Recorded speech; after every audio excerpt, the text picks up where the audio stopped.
of Malappuram know that today you are getting an Economic Times award എന്ന് ചോദിച്ചു. ഞാൻ പറഞ്ഞില്ല, ആർക്കും അറിയില്ല.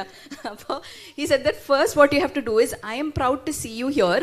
You've come all the way and you've earned this for yourself, because അന്ന് I think category nominationൽ there were mostly civil servants and all of that. അപ്പം non IAS ആയിട്ടുള്ള ഒരാൾക്ക് അത് കിട്ടിയപ്പം I got a lot of appreciation for my work.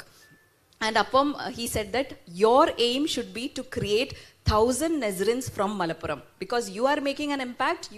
We need 1,000 Nazrins from Malappuram ennu parnu. So for that you have to first let people know who is Nazrin. അങ്ങനെയാണ് ഞാൻ വിചാരിച്ചത്, okay മലപ്പുറത്ത് എന്നാൽ എൻ്റെ പേരിൽ എന്തെങ്കിലും തുടങ്ങാമെന്ന് വിചാരിച്ചു, സോ ദാറ്റ് പീപ്പിൾ റെക്കഗ്നൈസ്. അപ്പോൾ നമ്മൾ സാധാരണ ഒരു കമ്പനി തുടങ്ങുമ്പോൾ we know that Harris and company എന്ന് കേൾക്കാം, സൈമൺ ആൻഡ് കമ്പനി എന്ന് കേൾക്കാം, ഒരു ആണിൻ്റെ പേരും ആൻഡ് കമ്പനി എന്ന് കേൾക്കാം, പെണ്ണിൻ്റെ പേരും ആൻഡ് കമ്പനി എന്ന് പൊതുവേ കേൾക്കാത്തതാണ്. അപ്പോൾ എൻ്റെ കമ്പനീൻ്റെ പേര് ഞാൻ നെസ് ആൻഡ് കമ്പനി എന്നിട്ടു, നെസ് ആൻഡ് കോ. ആൻഡ് അതിടാൻ സമയത്ത് എൻ്റെ പേരൻസ് ഓൺടർപ്രന്യോഴ്സ് ആണെങ്കിലും, ഓൺടർപ്രന്യോഴ്സ് എന്ന് പറഞ്ഞാൽ they think mostly of course impact എന്തൊക്കെ ഉണ്ടെങ്കിലും വി തിങ്ക് അബൌട്ട് റവന്യൂ അല്ലേ. അപ്പോൾ they told me you are in Bangalore, I'm based out of Bangalore. അപ്പോൾ പറഞ്ഞു ബാംഗ്ലൂരിൽ തുടങ്ങിയാൽ പോരെ, നിനക്ക് അങ്ങനെയല്ലേ, like you will get more business there, അല്ലെങ്കിൽ നമുക്ക് സൗദിയിൽ തന്നെ you can start another one, അങ്ങനെയൊക്കെ പറഞ്ഞ് സപ്പോർട്ട് ചെയ്യാമെന്ന് പറഞ്ഞു. And the were like why Malappuram.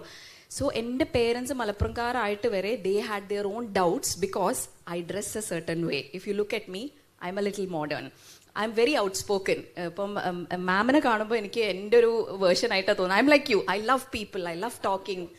we are connected also. We just found out that we are family. So ആ ഒരു നേച്ചർ ഉള്ള ഒരാളെ മലപ്പുറത്ത് ക്രൗഡ് എങ്ങനെ അക്സെപ്റ്റ് ചെയ്യുമെന്ന് എൻ്റെ പേരൻസ് തന്നെ ഡൗട്ട് ചെയ്തൊരു സമയത്ത് I felt that no, this should change. ഇത്രയും പ്രോഗ്രസീവ് ആയിട്ടുള്ള എൻ്റെ പേരൻസ് തന്നെ എങ്ങനെ ചിന്തിക്കുന്നുണ്ടെങ്കിൽ ബാക്കിയുള്ളവരും അത് എങ്ങനെയായിരിക്കും ചിന്തിക്കുന്നുണ്ടാവാം. സോ നമ്മൾ ശ്രദ്ധിച്ചാൽ നമ്മൾ മൊത്തം കേരളത്തിലെ സൊസൈറ്റിയിൽ I feel that female role models വളരെ കുറവാണ്, അൺഫോർച്ചുനേറ്റ്ലി. അപ്പോൾ നമുക്ക് ഇവരൊക്കെ ഉണ്ട്. അപ്പോൾ and if you look at Malabar Calicut side ഒന്നുകൂടി കുറവാണ്. So I was thinking that why can't I be that role model when I have made some impacts. അതിന് ഞാൻ എന്ത് ചെയ്യണം, മലപ്പുറത്ത് അല്ലെങ്കിൽ കേരളത്തിൽ എൻ്റെ പ്രസൻസ് ഫീൽ ചെയ്യിപ്പിക്കണം. അപ്പോൾ ഒരു വർഷം കൊണ്ട് ഞാൻ എന്ത് ചെയ്തു എന്ന് വെച്ചാൽ ഒരുപാട് ഇങ്ങനത്തെ സ്പീക്കിംഗ് പ്ലാറ്റ്ഫോംസിൽ പോവും, എല്ലായിടത്തും ഞാൻ മലപ്പുറംകാരിയാണെന്ന് പറയും, ചിലപ്പോൾ എൻ്റെ മലപ്പുറം ഭാഷ തന്നെ പുറത്തെടുക്കും. സോ അങ്ങനെയൊക്കെ പറയും. Now coming back to the second part of gender discrimination, I feel that ആദ്യമൊക്കെ ഞാൻ ബിസിനസ് തുടങ്ങാൻ സമയത്തുണ്ടായിരുന്ന എനിക്ക് ഏറ്റവും വലിയ ചാലഞ്ച് എന്താണെന്ന് വെച്ചാൽ, ഞാനൊരു സ്ത്രീ ആയതുകൊണ്ടായിരിക്കാം, പാർട്ട്ണർഷിപ്പ് ബിസിനസ് തുടങ്ങാൻ നേരത്ത് nobody wants to take me on paper. They are scared. They'll be like, നിങ്ങൾ ഹസ്ബൻഡ് ജോയിൻ ചെയ്യുന്നുണ്ടോ, ലൈക്ക് ഹസ്ബൻഡിൻ്റെ പേരിലാക്കിയാലോ നമുക്ക് പേപ്പർ, അങ്ങനത്തെ ഒരു ക്വസ്റ്റ്യൻ. സോ ആദ്യം എനിക്ക് എന്താ വെച്ചാൽ ഓൺടർപ്രന്യോർഷിപ്പ് ചെയ്യാനുള്ള ഒരു തേഴ്സ്റ്റ് കാരണം ഞാൻ ഒക്കെ സമ്മതിക്കുമായിരുന്നു. And there are companies even today where I am not on paper. I am an investor, I am working for that company, but it's in my husband's name. So I feel there മുതൽ തുടങ്ങുന്നുണ്ട്, because trust ഇല്ല. ഒരു പെണ്ണാണ് partner എന്ന് പറയുമ്പം അവർക്ക് ട്രസ്റ്റും ഇല്ല, അവർക്ക് വേണ്ട. That's one thing. And second thing is, നമ്മൾ കുറച്ച് ബോൾഡും ഔട്ട്വേർഡും ഇതായാൽ I think some people at least take us as a threat. This week, like ഇത്രയും ഞാൻ ലോങ് വേ വന്നിട്ടും this week I got a comment, ഒരു verbal abuse comment, saying that I am behind fame or social media എന്നൊക്കെ പറഞ്ഞിട്ട്.